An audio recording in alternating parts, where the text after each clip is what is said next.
Counter-Strike Classic Offensive is neither CSGO nor is it 1.6. It's a hybrid that seeks to combine the best bits from old Counter-Strike games with the newer ideas from CSGO. Its goal is to become an open, easily moddable platform. Counter-Strike started off exactly as this, but has distanced itself from being that in recent years, and more so every year. The CSGO project is headed by Zool, who has been working on it since 2015. I had a match on it last year, and despite this still being Inferno, and despite still using the same weapons and equipment and the same familiar character models, it was a different game. And the match had that air of freshness to it that has been squeezed out as CSGO has become ever more competitively focused. Even back then, it seemed finished to me. It's hard for me to find anything about that match that I played that didn't feel well polished and ready for player consumption. But it isn't finished, nor is it yet officially released, because while the gameplay feels finished and polished, you may be disappointed with the unfinished looking menu screen or put off by the broken game browser. These are things that Zool is painfully aware of, and is in a frustrating position where he knows how to fix them, but can't. Let's talk you through CSGO's story. Back in 2015, Zool took a guide on modding Portal 2 and applied it to Counter-Strike, which is something he thought nobody had tried before, or if they had, then they hadn't succeeded. And sure enough, it didn't work. It kept crashing and he kind of gave up. But then he tried again, using trial and error by deleting files and folders to identify which were the ones that were causing it to crash. He eventually got it loading, and thus, Classic Offensive was born. This is a video of it, back in the earliest days of the project, after he got it not exactly working, but not working. And for anybody following in his footsteps, you're in luck. Zool provides a tool called MIGI, which does all this hard work for you. Link to that in the description. But be warned, you're going where Valve doesn't expect you to tread, and you may face the same uphill struggle that CSGO has had in dealing with mod-breaking updates and the unexpected U-turns to the core game. During 2016 and 17, he continued experimenting with what he had created. Zool still wasn't sure what he was trying to achieve, he was just messing about with stuff to see which parts of the source engine were fixed in place, and which parts could be bent to his will, and if so, then by how much. When working alone, he said that progress was fast, but that the scope was limited. And so in 2017, Classic Offensive eventually became a proper thing, with a whole team of people working on it and stuff. Everybody brought different skills to the table, and then they all went off again to experiment with different aspects of the project. Here is a list of wonderful people who have all helped contribute to the project so far. Zool focused on particles and model ports from older games. XD Shot focused on porting 1.6 animations to source. Order Nissu helped make lots of weapon models. Bez the Bot Whisperer worked on the bots. And Clicks did the Lord's work by clipping dust to stairs, and by making the rest of the map too. For a while, Zool worked on the inspect button, instead using it to add small animations where your character would just interact with the gun in fun ways, like to twiddle with the buttons or to wipe the lens of the AWP and so on. But this idea was later scrapped as he decided it didn't contribute enough to the project. It was too time consuming, and he says was a silly idea. Right now, he's wrestling with the decision of whether or not to have a crosshair on screen for the sniper rifles. This is one of those things where there are benefits and drawbacks to whatever he decides to do, and when he's done public polls on the issue, the community seems equally divided. Guess he'll just have to try stuff to find out. In 2018, one of the experiments was a single-player campaign of some sort. They made progress with this until it was killed off by an update to CSGO that Valve rolled out, where their changes to the base game in turn broke what the CSGO devs had been working on.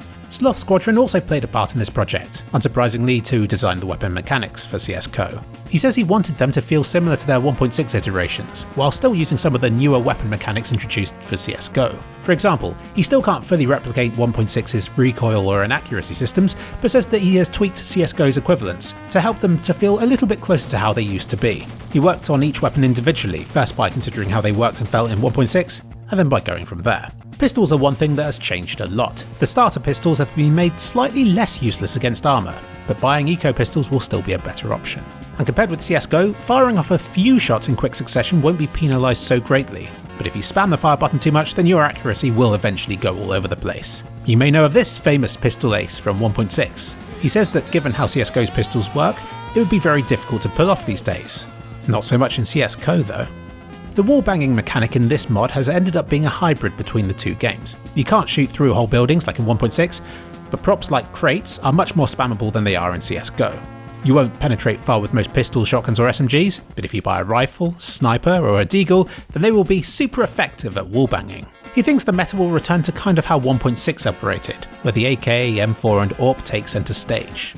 Teams will have more options for ecos than simply buying deagles though, and he says that every weapon will have some kind of purpose. It's just that some will be more situational than others. And there are numerous other changes to the base game as well. The burst fire mode seen on the FAMAS and Glock has been made to feel more reliable. Snipers can quickscope more accurately, weapon tagging will slow players down more than it does in CSGO, the movement speed in general is higher than in CSGO, and high explosive grenades feel more powerful now.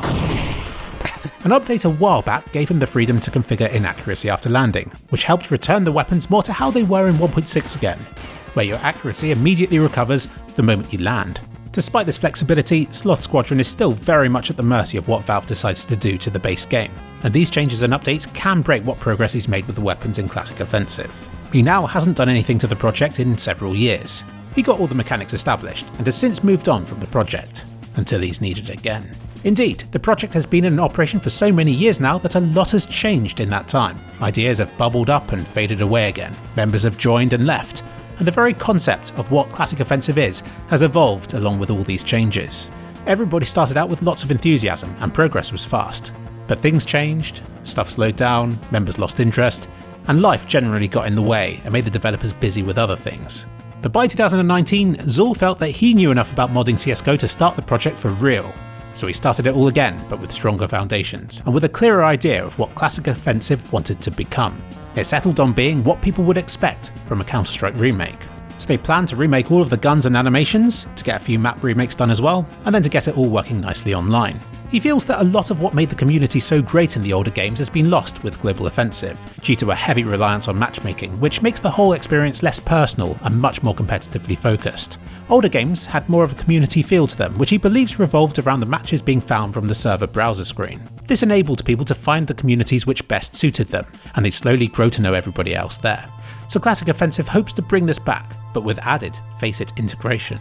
They're focusing heavily on adding fun stuff like the ballistic shield, VIP mode and a rocket launcher, since Zul believes that these sort of things will help sustain the community around this game by giving custom servers some fun variables to mess around with and to keep things feeling fresh and unique.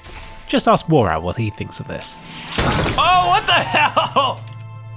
Zul is trying to shape Classic Offensive into something that will appeal to two different types of people. The first are the players who are still on older Counter-Strike games, who have perhaps avoided CSGO because they're disinterested in its competitive focus. And the other would be former CSGO players who have been there, climbed the ranks, done all that, and now who just want to enjoy the community instead, maybe for a casual match or simply to hang out with friends. During 2017, the Whaleman designed these concept art images. Many of these paved the way for CSGO's rendition of Train. Here is how they compare with the current design. This here is a 2017 edition of the Dust 2 used in Classic Offensive, and was later replaced with the improved version that you can see in the mod now. But this early map helped lay the foundations, serving as a valuable stepping stone between using Counter-Strike's pre-existing assets and the mod having its own definitive edition. Puffin designed these rather flashy looking images for Dust 2. Here is how they stack up against the final thing. Here is the concept art that the Whaleman did for Nuke, and this is how it looks in its current state. The exteriors are mostly done, but a mapper is needed to help finish the interiors. Right now the game contains 3 playable maps. One is a remake of Pool Day, and then there are 2 proper defuse maps, being Dust 2 and Inferno. Zul showed me this spreadsheet, detailing the status of every map they have considered creating for this mod. There are real stories behind some of these, with the people mapping for them coming and going, picking up where others left off, getting so far with the remake and then leaving again. And there are several, like Mirage, Nuke and Train, which have reached further through development than it seems. Yet Zul insists that they all still require more work before they're good to go. He showed me Train and I was surprised to discover that it was done, or at least I thought it was. But he still thinks it isn't, that it needs another pass before it's fit for public consumption, as well as having a number of its placeholder assets swapped out for custom ones. He also showed me this. I began to get the feeling that, had anybody else been in charge of this project, that Classic Offensive would have been released several years sooner and with a lot more content, and no one would have been any wiser to the fact that most of it wasn't completely finished. Just like the maps, I also hear that there are custom weapon models deep in development, but they're still waiting for them to be 100% done before including them. So when I say that Classic Offensive already features Dust 2 and Inferno, you bet these maps are done. Dust 2 even does this cool thing where it opens up this part of the map at the top of mid for deathmatch mode to make the layout flow better. It's a really cool idea, and a reference back to an early version of the map that used to have an indoor section just here. Of course, all this is closed up again for diffuse mode. They would ideally like to get Mirage done as well before officially releasing the mod.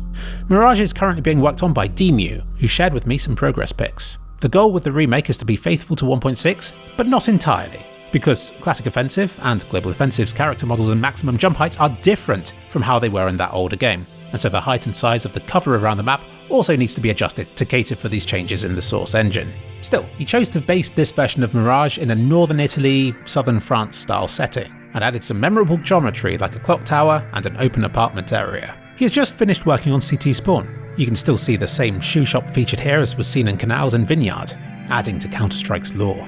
The map itself is based mainly around Inferno assets, along with a few from Dust.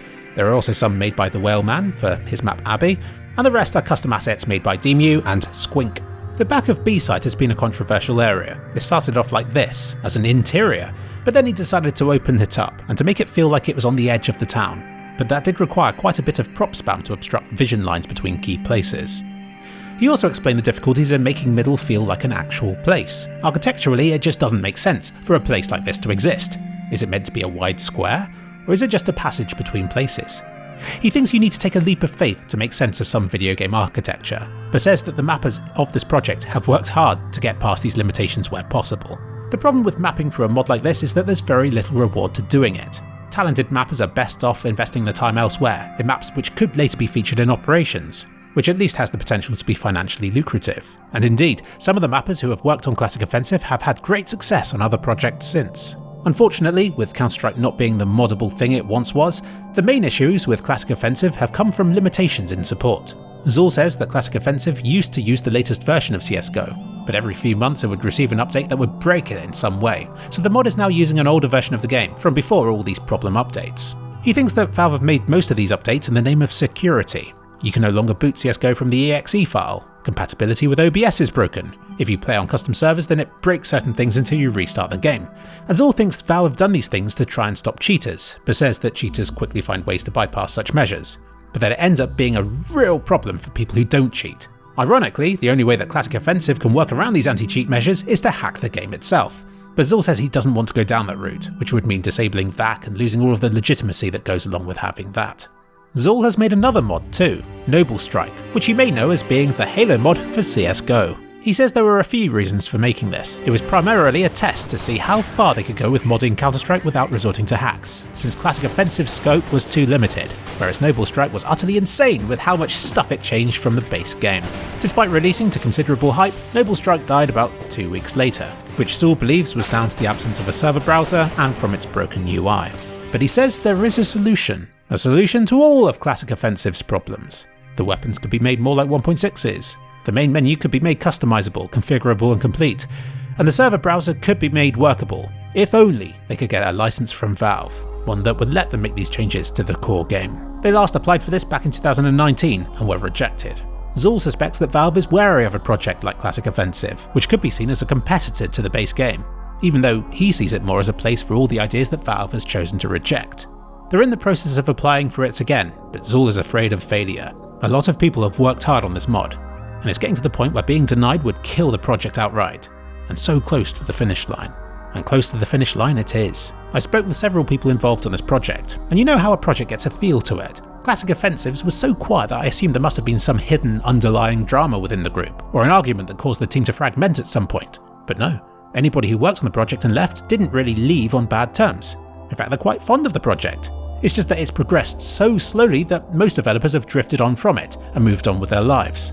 One person who worked on it described Classic Offensive as being a 20-season long TV series where cast members come and go, and described it even as a rite of passage that many mappers for Counter-Strike have passed through at some stage. Indeed, the longer I investigated Classic Offensive, the more frustrated I got at how much stuff seemed finished but wasn't. And I pretty much told Zool that if I was in charge of this project, I'd toss a few almost finished maps into it and would release it as is. But Zool doesn't work like that. This is his baby, and he wants it to be done right. He's all too aware of all the problems and limitations with it, which remain unfixed. All of the unfinished bits, and all of the problems they would cause if released in this current state. He's released stuff before, and he knows that releasing a project before it's ready can kill even the best of ideas. And he insists that while the server browser is broken, this mod will never get off the ground. Zool feels that getting more maps finished is a priority. I suggested using 1.6 map ports as placeholders, but he doesn't feel that represents what this project is setting out to achieve. He wants proper map remakes, which strike the same blend between 1.6 and Global Offensive as the rest of this mod's mechanics already do. But the biggest problem standing in Classic Offensive's way, and the thing that's forever looming over the entire project, is whether or not they'll be able to get a license from Valve. Until then, the Panorama interface cannot be modified, nor can they link up a master server to display the server list on. He hates the idea that, after all this work, people will just boot up the project, see a bugged and half-finished menu screen, and will be deterred from going any further. It would be such a waste. There was a time back in Counter-Strike's beta when players would work through and around such problems. But this is 2022, and people expect better. Competition from other games and media is far greater, and the very slightest issues with Classic Offensive will be enough to put some players off. The way Zul sees it, this mod has one shot at getting it right. If it's released in anything less than a stellar state, it will soon drop off the radar again. Many people have invested a good amount of time, love and effort into this mod, and that would all be for nothing. He doesn't want that. Wait, come back here.